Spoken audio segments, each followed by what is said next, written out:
Começando mais um Energy Channel aqui hoje, recebendo a BGD, representada aqui pela Raquel Rocha, que eu vou dar as boas-vindas. Tudo bem, Raquel? Obrigada, tudo jóia. Passeando um pouquinho em São Paulo. Um pouquinho, pegando um pouquinho de frio e calor. Raquel vem da onde? Da onde que você vem, Raquel? Maceió, Alagoas. Paraíso. Um paraíso, né? De vez em quando tem que vir ver o que acontece fora do paraíso. Raquel, para a gente falar aqui, começar o nosso bate-papo, hoje você está com algumas informações aqui bem valiosas, né, vindo lá da BGD. Eu quero que primeiro você se apresente, fale um pouquinho sobre você para a gente começar o nosso bate-papo. Então vamos lá. Bom, como sempre me apresentou, me chamo Raquel Rocha, sou advogada, atuo no setor de energia mais ou menos ali desde 2018, quando eu comecei realmente a me especializar, né, no mundo da energia, e em especial em geração distribuída. Tenho uma empresa de consultoria e desde final de 2021, início de 2022, que eu estou ali junto à BGD e atualmente como diretora e especialista no regulatório tributário da BGD. Tá. E aí, quando a gente começa aqui o nosso bate-papo aqui, a gente sempre fala, não vamos falar mais disso, de inversão de fluxo, porque todo mundo fala toda hora, mas parece que é um assunto que sempre tem alguma coisa para a gente começar e falar, não, mas espera aí, o que é o manual de instruções de inversão de fluxo e o que você pode falar sobre o PL 624? Certo, é realmente, né, um assunto que a gente tem quase 2 anos aí, que a gente fala sobre inversão de fluxo. Nós tivemos ali uma morosidade muito grande para ter pequenos aprimoramentos que não vieram a resolver todos os problemas, mas precisamos ainda conversar para que a gente encontre melhores soluções. Nós tivemos ali alguns aprimoramentos no sentido para ali microgeração, como ali o fast track, né, para não ter estudos em caso de inversão de fluxo, né, de projetos ali do tamanho do fast track, para outros que têm uma simultaneidade conforme histórico de consumo, né, em relação ao consumidor, mas fora desses casos, né, principalmente para os casos de mini geração, nós não tivemos muitos aprimoramentos, a não ser o manual de instruções. E aí agora... Para mini geração. Para mini geração, que geralmente vai pegar além do micro também, mas o micro tem uma boa parcela ali, quando a gente olha o painel da ANEEL em relação à entrada de micro e mini geração, a gente vai ver que boa parte vai ser atendido, né? Não vai ter, ou seja, os estudos de inversão de fluxo para 7,5 kW, por exemplo, que é o fast track, ou aqueles que é a média de consumo conforme simultaneidade. Então, na hora que você tem ali, acho que, sei lá, uns 80%, 90% sendo atendido, você realmente diminui o volume de reclamações, porque a gente vai conseguir, né, dar andamento nesses projetos. Mas fora dessas regras, realmente, se existir inversão de fluxo, vai ter que ter um manual, vai ter que seguir um manual de instruções. Exatamente. Esse manual Na Austrália é assim? Oi? Acho que em alguns países... Tem mais regras. Se eu não me engano, tem é muito parecido. Mas enfim, mas depois a gente fala sobre isso. E tá, então isso tá andando dentro da BGD como... Nós estamos agora monitorando, porque acabou recentemente o prazo para que as distribuidoras adequassem, né, seu sistema, todo o seu operacional, para entregar os orçamentos de conexão com os estudos conforme esse manual. Né? Ainda não chegou para mim, né, conhecimento, mas agora a gente está monitorando para a gente ver se realmente as distribuidoras vão realmente ali cumprir, né, o que está sendo exigido. Porque até antes a gente falava, não era por falta de regulatório o cumprimento das distribuidoras, tá? É simplesmente ela encontrar uma situação, falar, não tem nada especificando, então a gente vai lá só dizer que tem inversão de fluxo. Mas a gente sabe que qualquer estudo deveria seguir já essas diretrizes que estão no manual. Apenas deixamos mais claro, mais transparente. Então, agora a distribuidora não vai ter mais como...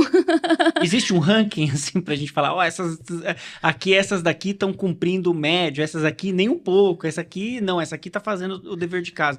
Ou como que você... No geral é a mesma coisa? No geral tá a mesma coisa. Algumas tiveram algumas informações a mais, né, do que outras, mas, assim, longe do ideal. Longe do ideal. Longe do que o... Essa é a nota média de todas. Isso. Tá. E eu sei que teve audiência pública referente ao faturamento equatorial. O que é isso? Tá. Bom, antes os nossos problemas, né, de nossos consumidores ficassem apenas no processo de conexão. Mas não. Além de toda a luta do processo de conexão... Para conectar, e depois que você conecta... Vem o faturamento e vem com erros. né? Então, nós tivemos aí, isso é geral também, todas as distribuidoras, nós temos muitas falhas de faturamento. A gente está falando do grupo equatorial. Nesse caso, essa audiência foi específica para o grupo equatorial, mas a problemática não pertence apenas ao grupo equatorial. Uhum. Tá? As distribuidoras em geral. As distribuidoras em geral. E é retroativo essa avaliação? Porque hoje eu conversando com muitas empresas que prestam serviço, fala assim, existe um serviço que você pode olhar fazer uma mineração da conta, né? E fazer uma auditoria e falar assim, olha, se você conseguir identificar uma falha, fazer defender ali uma tese, ele falar, isso aqui aconteceu tal ano. Até 5 anos eu posso fazer isso? Isso. É isso? Isso mesmo. Tá? Então, até 5 anos, se eu não me engano, acho que está com 10 anos agora. Houve uma mudança. 10 anos. Tudo que foi faturado errado, até 10 anos tem que ser devolvido. Bom, Isso mudou agora? Isso, é porque, na verdade, houve uma judicialização e a regulamentação da ANEEL não estava em conformidade com o Código Civil. Uhum. E aí, essa decisão foi até recente, né? A diretoria da ANEEL, ela atendendo ali um processo judicial, uma decisão judicial de que ela tem que atender o prazo de 10 anos, conforme o Código Civil. Sim, então isso pode ser um pesadelo para muita distribuidora. Bom, mas isso aí eu vi a gente fala, né? A gente tem poucas distribuidoras e a digitalização, quando a gente olha alguns outros mercados, como no Texas, você tem inúmeras empresas oferecendo serviços de energia. É totalmente diferente. É totalmente diferente. É totalmente diferente. Totalmente. Na verdade, é o caminho que a gente segue. Sim. Eles só estão mais à frente. Nós vamos chegar lá. Nós vamos chegar lá, exato. E então tá, então isso é legal a gente saber. E quando a gente fala do TS18, do TCU? Tá, vamos lá. Também a gente tem que entender um pouquinho sobre esse tema, né? A TS18 foi ali quando a ANEEL abriu para entender, né, esses modelos de geração compartilhada, que é muito conhecido como energia por assinatura, que estava sendo desenvolvido no mercado, se estava ferindo ou não algum regulatório, alguma lei. Então, ela abriu, ouviu a sociedade. Nisso, o TCU observou essa tomada de subsídios e fez, opa, ANEEL, me explique isso daqui melhor, porque a gente sabe que a geração distribuída, ela tem ali os subsídios, e os subsídios vêm do mercado, os consumidores, né, que pagam, né, toda a CDE, né, que é a Conta de Desenvolvimento Energético. Então, ele pegou e fez assim, deixa eu entender isso daqui. E aí, a gente passou por esse processo junto ao TCU, inclusive a BGD acompanhou, ela foi aceita com a amicus curiae lá dentro do processo. Inclusive a nossa petição, ela foi encaminhada para a ANEEL para poder a ANEEL tomar ciência de todo o nosso processo ali, né, das nossas defesas em relação, e a gente conseguiu demonstrar, e isso foi entendido pelo TCU, que não existe nenhuma irregularidade, né? A gente demonstrou que tudo é estruturado conforme as leis, né, e conforme as normas da ANEEL, inclusive todo o histórico que a gente passou. Então, inclusive, a gente viu alguns noticiários, que o TCU entendeu pela irregularidade. Não houve entendimento de nenhuma irregularidade. Eles apenas devolveu para a ANEEL, conforme a própria resposta da ANEEL, o TCU dizer, olha, então, no prazo de 60 dias, realize aí um plano de fiscalização, me entregue um plano de fiscalização, para que você analise o que de fato está acontecendo aí de irregularidade.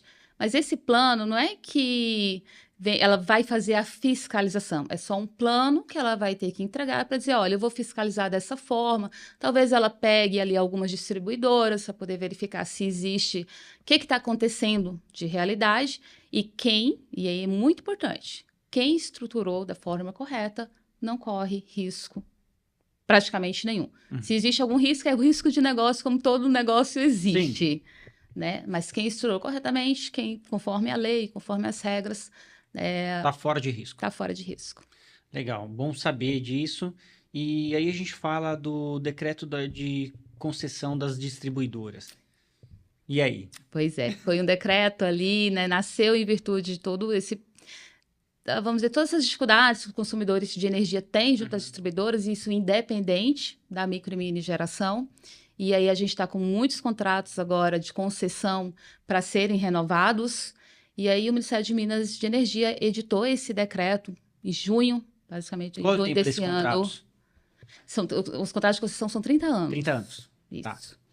E aí, para renovar, ela fez, vou fazer agora aqui um novo decreto com novas diretrizes, porque as distribuidoras que querem renovar esse contrato de concessão, essas concessionárias que querem renovar, elas vão ter que obedecer essas novas diretrizes. Uhum.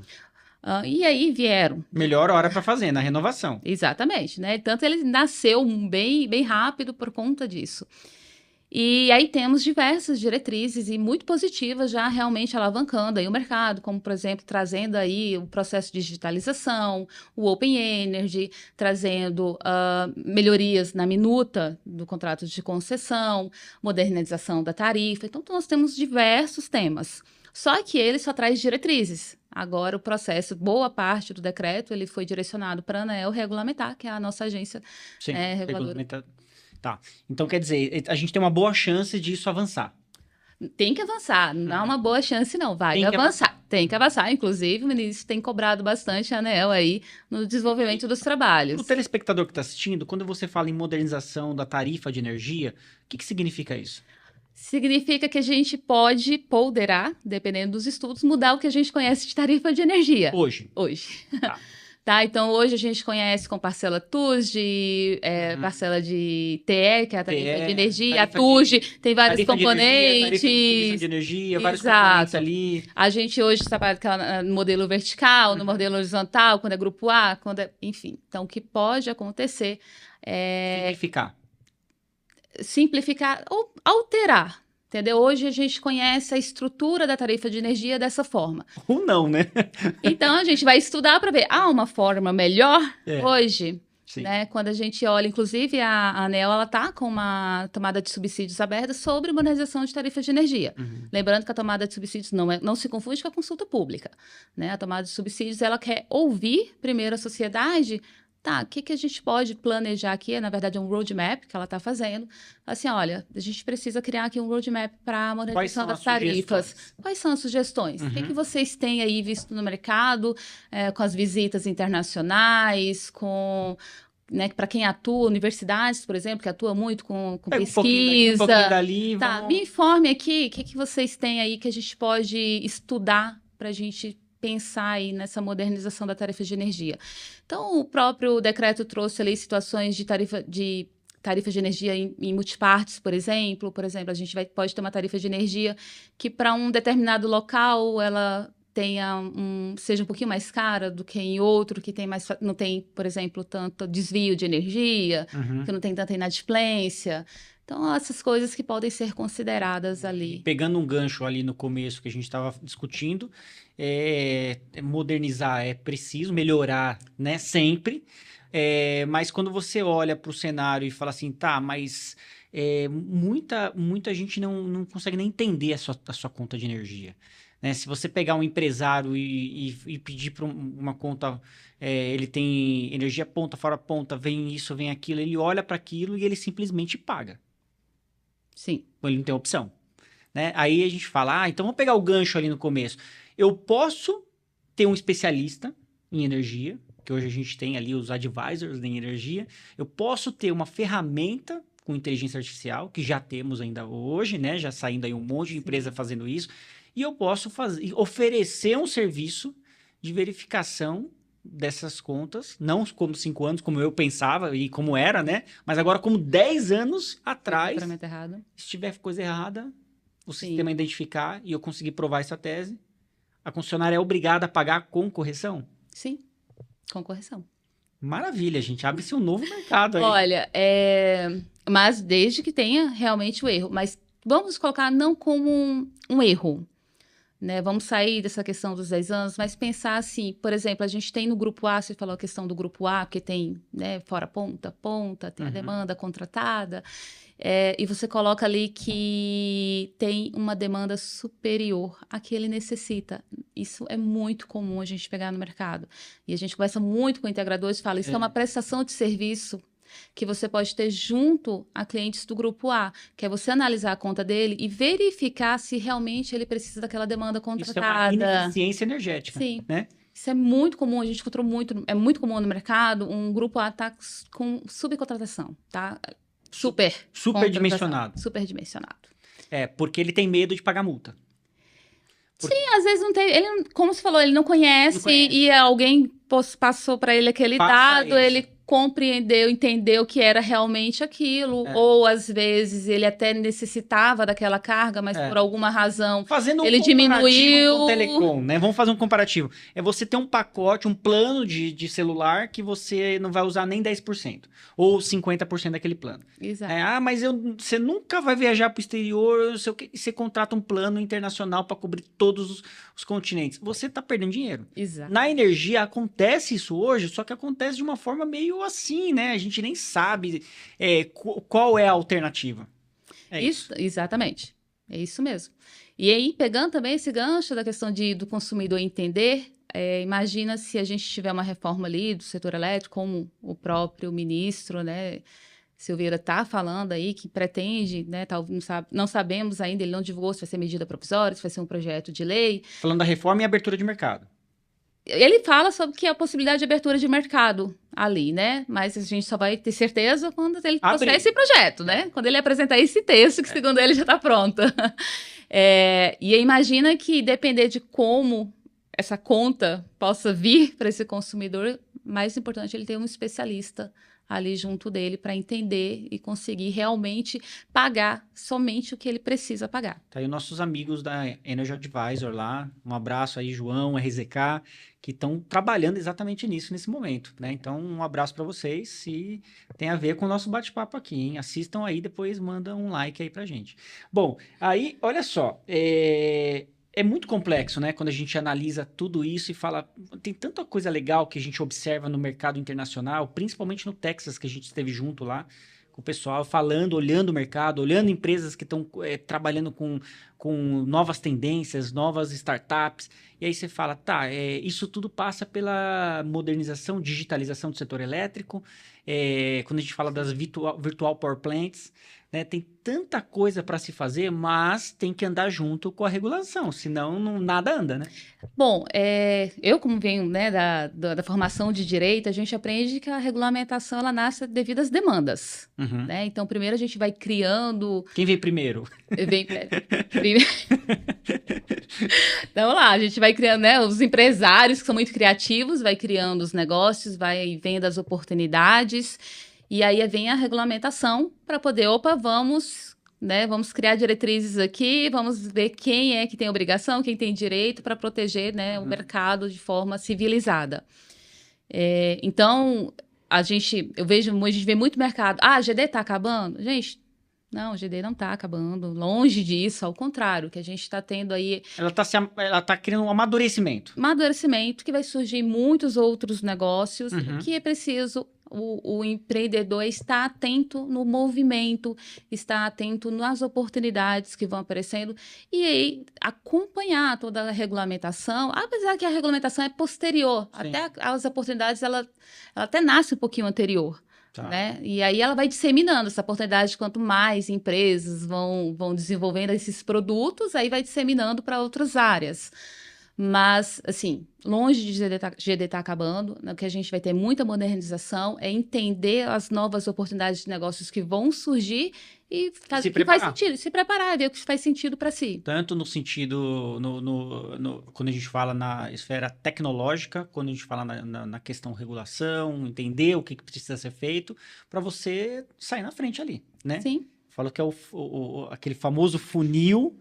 tá aí para provar que é o que a gente está passando hoje, né? Quem vai ficar nesse mercado vai ter um mercado muito mais bom para surfar, né? E acirrado. Porque... Mas o preparado vai conseguir sobreviver. Sempre é assim. E sempre em qualquer mercado foi assim. Em qualquer mercado, em qualquer momento, sempre o mais preparado, ele consegue absorver melhores oportunidades. Quando a gente fala de valorização dos benefícios da MMGD, o que você pode considerar aqui?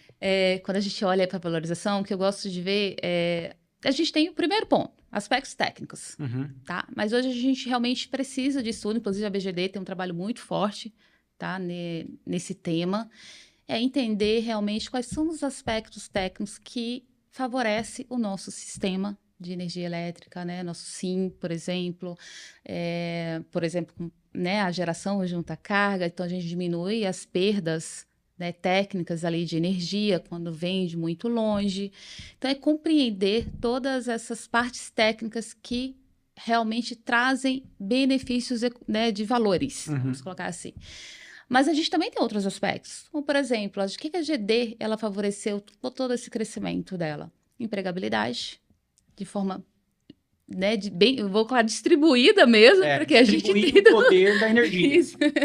Né? Não foi só a energia que passou a ser gerada de forma distribuída, mas a empregabilidade que ficou realmente em todos os estados, em todas as cidades. A gente tem GD em todos os municípios brasileiros. Você imagina que a gente teve ali empresas instalando em todos os municípios sistemas.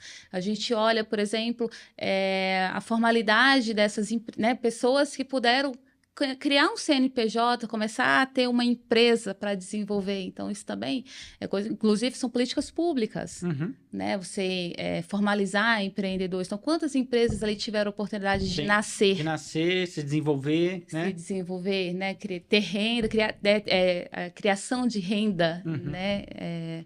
E riqueza. Então, a gente olhar para a valorização dos benefícios, a gente entender em todos os aspectos, seja técnicos, econômicos, de políticas públicas, o que veio trazer de benefícios para a sociedade. Legal. E quer dizer, vamos entender que nada parou. É um novo fôlego agora para o empresário, e aí ele pode agregar mais conhecimento. Aí a gente fala, mas o que significa isso que você está falando? E serviços novos? Mas isso, bateria. Isso primeiro vai a gente começar a combater um pouquinho do que o pessoal rebate muito na GD, que é a questão dos subsídios. Aí, de verdade, hoje a gente fala assim, poxa, mas a GD, ela depende dos subsídios. Mas porque as políticas públicas ainda elas não conseguiram implementar o que, de fato, a GD traz de valoração, de benefício. Porque na hora que ela tiver isso... A força própria... vai cair a questão ali dos subsídios. Porque aí ela vai ter... Então, um exemplo, vamos passar isso aqui para uma matemática. Se hoje eu dependo de R$1 ali da CDE... Na hora que falar assim, 40 centavos ou 50 centavos ou 60 centavos é de benefício, vai ser só 40 centavos. Né? Então, veja como... Saiu da infância. Né? Você muda a forma que você vai visualizar isso. Então, hoje a GD ela é muito criticada porque ela depende de subsídios. Mas ela esquecem de olhar o que ela traz de benefícios. Né? E você imagina que... determinados agentes, segmentos, eles têm investimentos altos e eles têm juros muito baixos. Nós tivemos consumidores aí pequenos, né, principalmente consumidores residenciais, pegando empréstimos a juros, né, pegando financiamentos a juros muito altos para poder ajudar o que é a GD, né? Eles explotaram a GD, eles ajudaram a sustentabilidade ambiental, ajudaram a nossa rede Sim, né? Que a gente desloca aí a carga, né? Desloca a geração aí para mais próximo da carga.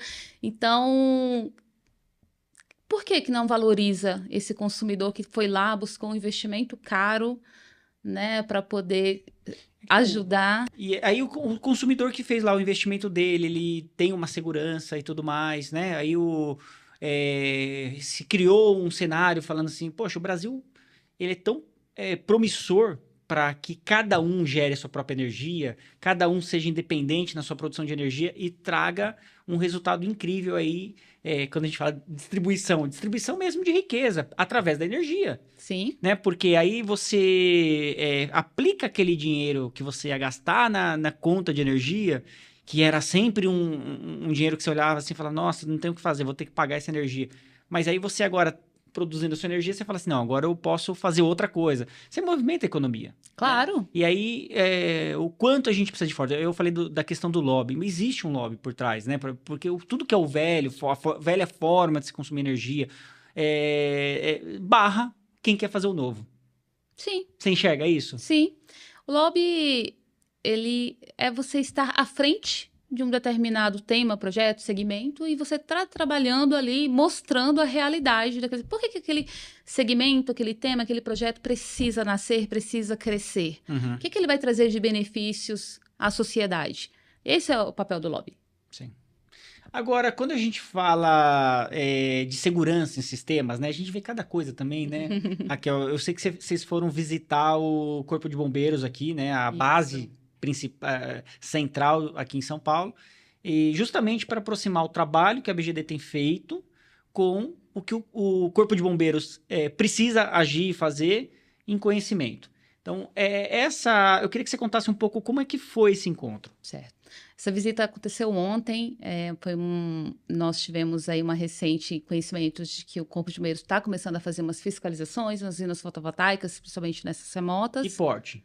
Grandes. Grandes, né? São essas mais remotas. Não tem necessidade de tamanho, mas eles começaram ali, né, nas áreas que talvez tenha mais risco, para poder conhecer um pouquinho, visualizar ali que medidas tem de mitigação ali, né, em relação a incêndios, possíveis incêndios.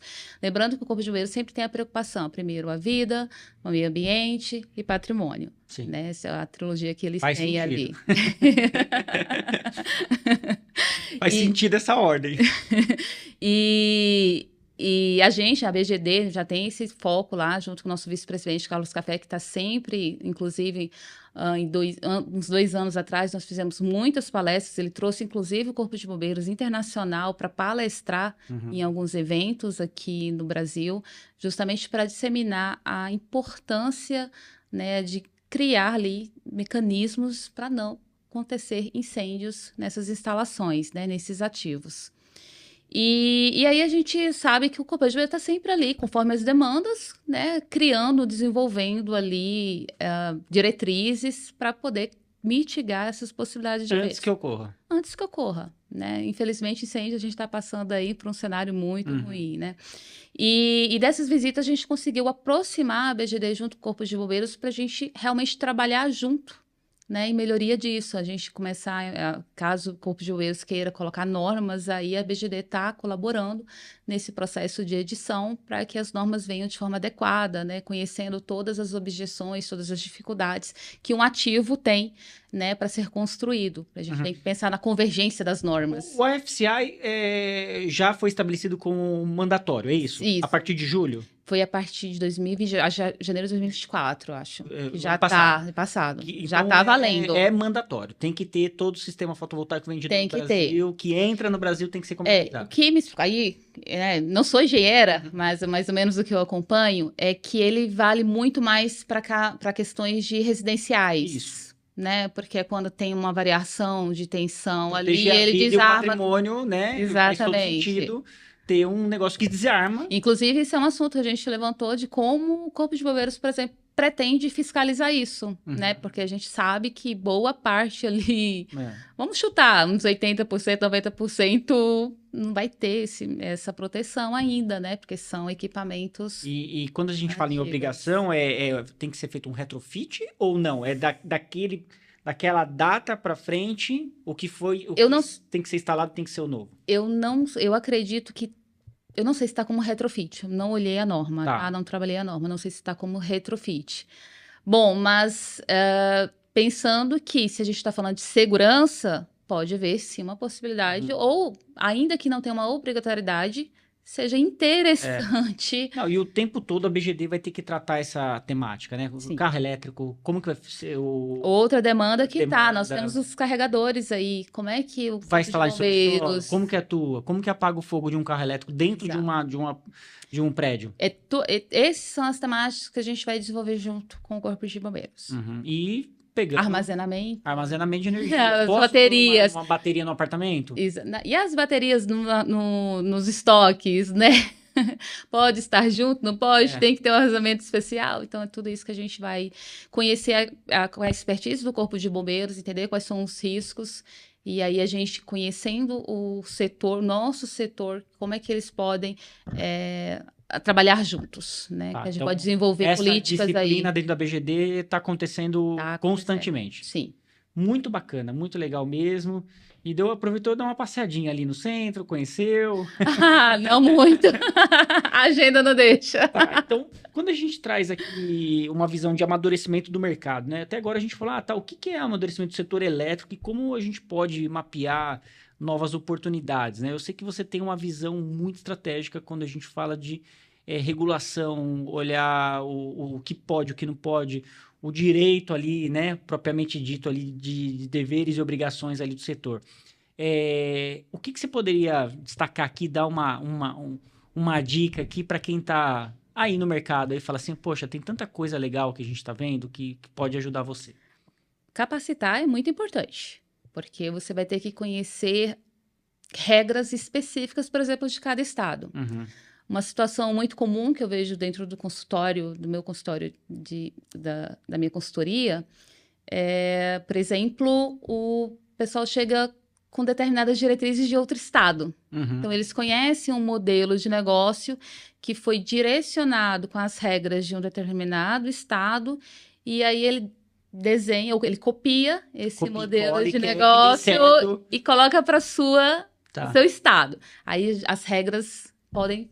Quando as regras são iguais, ó, tudo bem, Uhum. né? Esse é o primeiro ponto. O segundo ponto é o tipo de negócio, o desenvolvimento do negócio. Então, cada modelo de negócio ele pode ter algumas nuances específicas. Então, se você vai ter ali, por exemplo, como buscar o cliente, como você vai remunerar quem está trazendo os consumidores, remunerar quem está trazendo os geradores, também são outros pontos fracos, por exemplo, em usinas de investimento. Quando a gente olha para esse modelo de negócio que cresceu bastante, né, eu que sou lá do Nordeste, né, que tô lá em Maceió, Alagoas, Tem muito lá, né? tá crescendo mais agora. Então, quando a gente olha questão de cultura, isso é natural, é que o mercado ele começa a desenvolver muito aqui no Sul, Sudeste. Uhum. E aí ele vai disseminando, né, para as demais regiões. E aí vem o perigo, né, que as demais regiões começam a copiar do Sul, Sudeste sem olhar as diferenças dessas normas. Quando chega lá, tem um lapso temporal disso. Uhum. Então, o aqui que já desenvolveu bastante Já esse tá modelo mudando, de negócio, né? já está mudando. Lá, o pessoal está descobrindo esses modelos, esse modelo. E aí é onde vem ali algumas, pelo lapso temporal, se você não conhecer como é o desenvolvimento de modelo de negócio e querer copiar, às vezes você não conhece ali as objeções que tem naquele modelo de negócio, que realmente se aplica aqui como despesa e que eu posso ou não considerar. Então, a gente chama de maturidade. Dentro da minha consultoria, que eu gosto de falar assim, a minha primeira é uma reunião de kickoff ali, para mim entender a maturidade daquele investidor, naquele modelo de negócio. Você oferece essa consultoria hoje no mercado, também à frente da BGD, ajudando na pasta BGD, mas também podemos contratar aqui a doutora Raquel... É isso? Isso. Para trabalhar, para ajudar a gente aí a amadurecer os negócios no Brasil. Os modelos de negócio. Quando você fala de consórcio, modelo de cooperativa, isso é uma... Todo mundo fala, nossa, legal, né? Vou trabalhar com isso aqui, vou começar a oferecer. Mas se você não fizer bem feito essa modelagem aí, você pode ser penalizado em algum momento ali por estar, sei lá, emitindo fatura e não estar fazendo alguma forma errada, né? A cooperativa ou consórcio, associação, ele é apenas um modelo associativo dentro de um modelo de negócio, tá?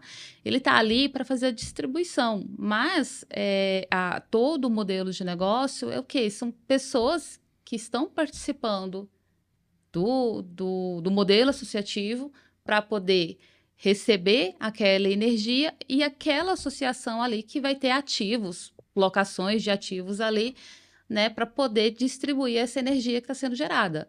Mas a gente tem que entender todas as despesas envolvidas nisso para saber se realmente é um negócio lucrativo, se é um negócio sólido. Se consegue manter de pé. Não é um copia e cola, então, pessoal. Porque tem ali gestão de crédito, você imagina que são vários consumidores, né, que estão né, que são associados, cooperados, consorciados. Beneficiários da usina. Então, precisa compreender como vai ser a administração disso para poder ver se realmente esses consumidores estão recebendo o que foi contratado, né, o que foi locado por esses ativos.